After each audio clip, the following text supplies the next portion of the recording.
Well, thank you very much. These are exciting times. I think you probably want to speak about war rather than this, but this is very important. This is very important, and we're doing very well on the war front, to put it mildly, I would say. Somebody said, on a scale of 10, where would you rate it? I said about a 15. And we're going to continue to do well. We have the greatest military in the world by far. And that was a tremendous threat to us for many years. 47 years they've been killing our people and killing people from all over the world. And I think we have great support. And I think if we didn't do it first, they would have done it to Israel and give us a shot if that was possible. And if we didn't terminate the worst deal, one of the worst deals ever made, the Obama nuclear deal, I call it the Obama nuclear deal, where he gave everything to Iran, including a nuclear weapon. It was a road to a nuclear weapon. Bad things would have happened 4 years ago, because they would have had a weapon 4 years ago if I didn't terminate that deal. So we're in a very strong position now, and their leadership is just rapidly going. Everybody that seems to want to be a leader, they end up dead. And it's an amazing thing that's taking place before your eyes, because for 47 years we were pushed around, and we shouldn't have been. And I think I can say, and you see it as well as I do, you see the tremendous progress that's being made. Their missiles are being wiped out rapidly. Their launchers are being wiped out. They're attacking their neighbors. They're attacking their, in some cases, allies, or not so long ago allies. And, you know, it's really a nation that was out of control, and they would have used it on us if we let them, if we waited any longer. A big factor was Soleimani, the killing of Soleimani in my first term. And maybe the biggest factor was the rebuilding of the military in my first term. And then the B-2s hit the, and I use the word obliterate because it really was, it was a complete obliteration of their nuclear potential. And that set them back very, very seriously. If we didn't hit within 2 weeks, they would have had a nuclear weapon. If we didn't do the B-2 attack a number of months ago, they would have a nuclear weapon. And when crazy people have nuclear weapons, bad things happen. So we're in very good shape now. I want to let you know that, and we will continue forward.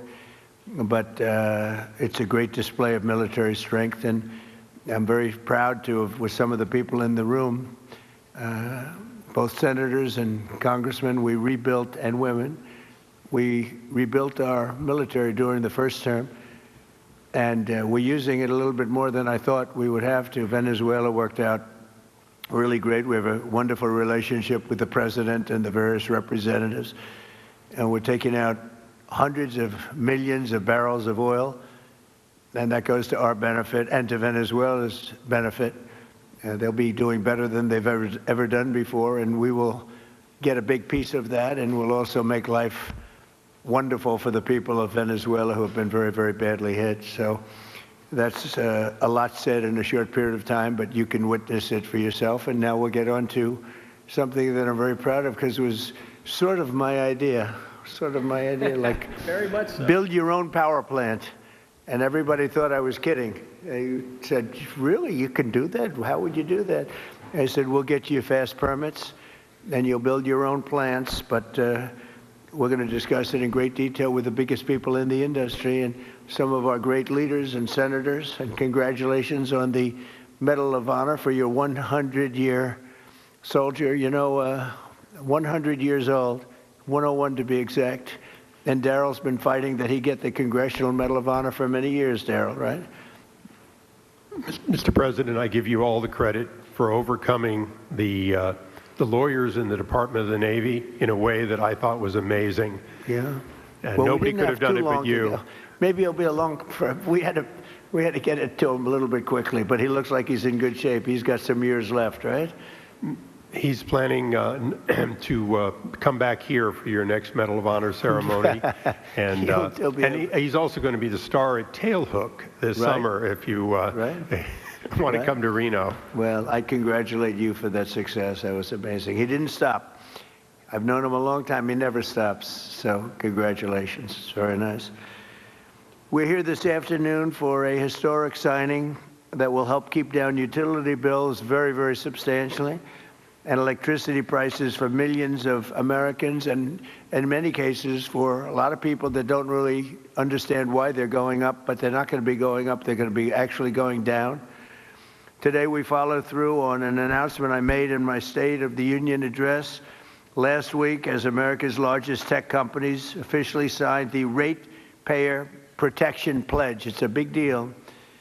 It's going to have a tremendous impact on electricity costs. We're bringing down all of the costs. We're having this little interlude to do what we have to do, because we had it going, but these interludes are very important, especially this one.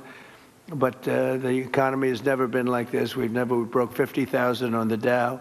People thought we wouldn't do that within the first 4 years. We did it in the first year. And we brought 7 on the S&P, 7,000 on the S&P. They said that's even less likely to happen. And we did that too, all within the first year. Under this new agreement, big tech companies are committing to fully cover the cost of increased electricity production required for AI data centers, and that would be prices for American communities will not go up, but in many cases will actually come down, and very substantially. Because, you know, the data centers, and you people are so big, you're the biggest in the world, but they've developed a little bit of a bad public, they need some PR help, because people think that if a data center goes in, their electricity prices are going to go up, and that's not happening. It's not going to happen. And for the areas where it did happen, it won't happen anymore, because they never had this alternative. It's actually going to mean the prices come down. You're going to see how badly they want. Some centers were rejected by communities for that, and now I think it's going to be just the opposite. This means that the tech companies and the data centers will be able to get the electricity they need, all without driving up electricity costs for consumers. This is a historic win for countless American families, and will also make our electricity grid stronger and more resilient than ever before. So that's part of it. It's going to be strengthened up, and they're going to be getting a lot of excess electricity from the data centers where they build their own plants. They're going to be creating their own electricity.